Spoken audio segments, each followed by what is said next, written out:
The blood in my veins just bubbled.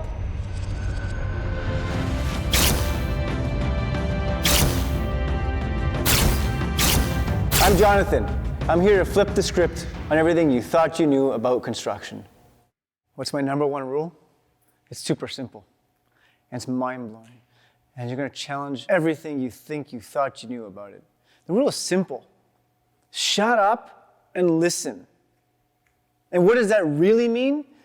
That really means to take a deep breath and pause. It becomes really easy to step into a situation and volley unsolicited information over to people and tell them what you think they should do. And none of that matters. Every human being has their own thoughts. It's one gift we have as a human being, the ability to think. When you shut up and listen and dig for what's not being said, the things you learn are game-changing. What does that really mean? It means dig for the things that are not there. There's always an underlying message, yet we run into situations and we think that with the information in front of us, we can come to a conclusion. And we want to volley information back and say, you should go do this, and you should go do this, and I challenge you and stop you and say, stop the shoulding.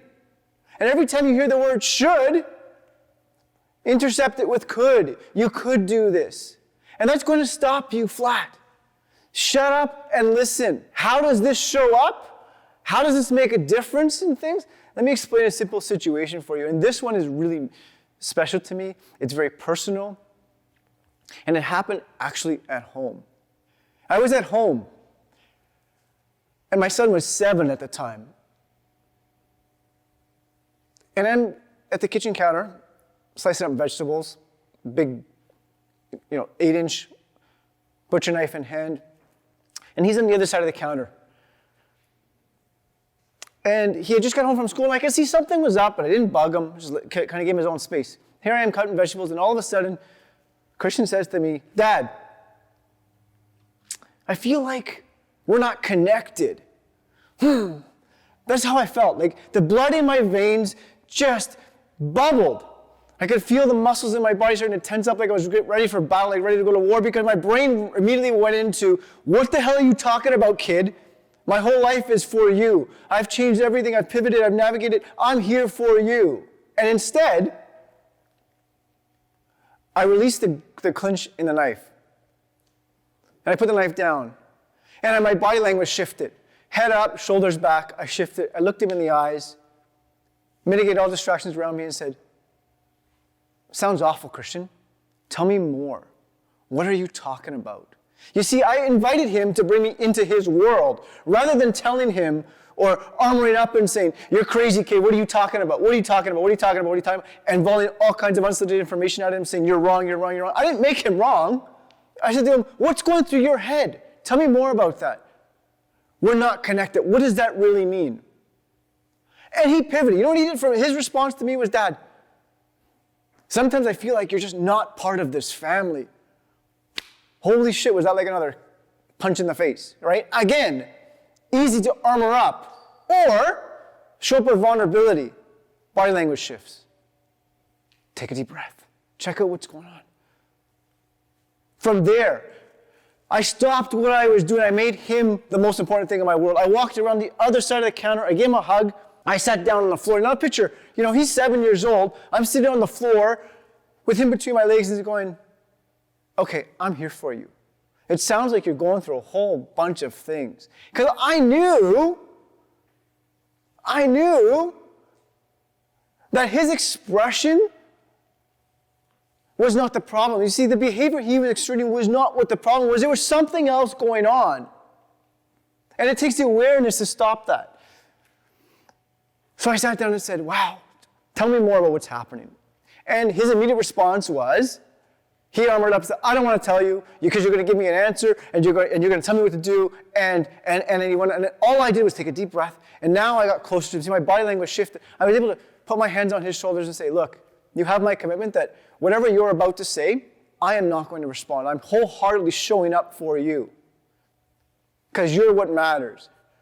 And from there, what he said next, I will never forget in my life. At 7 years old, he looks at me and says, sometimes, Dad, I feel like I'm not good enough. So, first of all, as a parent, it's the hardest thing to hear. And so immediately, my brain went into disaster recovery mode, like, holy shit, what the hell happens next? And in fact, I led in with that, and I said, what does that even mean? Where's that coming from? And he volleyed back and right away and said, see, I told you, you're going to give me a response. And I said, you're right. I'm going to honor my commitment, I'm going to stop where you are. In fact, what I really did was just pull the handbrake and just stop hard and said, I got you. That sounds awful. Do you care to tell me more about that? And from there, he opened up and said, yeah, I will. And he picked a time. And he said, how about before bedtime? How about before bed, we revisit this and we can go into it? And so that was the commitment he made. And we honored that. And before bed, he brought it up. You see, this is the thing. I didn't ever volley information over to him. In fact, I didn't even go back to him at bedtime and say, do you want to talk about that? It was always on his mind, so he brought it up. He said, can we talk now? And the answer was, absolutely, am I here for you? And what I learned from that was that his behavior was an expression of the problem. What was really going on was something else that was happening in his world. And in his world, that was the biggest thing there.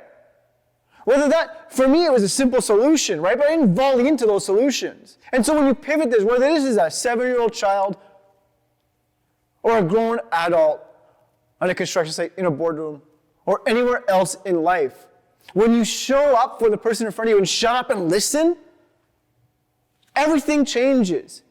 Everything changes. So I leave you with, shut up and listen. Make it about the person in front of you. It's about them first. See, that story, I've shared it so many times. I shared it in I was at Madison Group Homes, actually. I don't even know how to describe it, with a bunch of customer care executives. And I found myself on the floor, like, because you get emotional about it, right? And the whole point of it is like, look, first of all, I'm not perfect. Second of all, the other thing that occurs is that, we tend to compartmentalize professional and personal lives, and it's so intertwined. How you show up at work is how you show up at home, and vice versa. The lessons, some of the greatest lessons learned occur at home, in those conversations, because that's where you're real, that's where you're raw, that's where you're authentic. That's when you say shit that you probably shouldn't say, or shit that you'd like to take back. So, I don't know. Anyhow.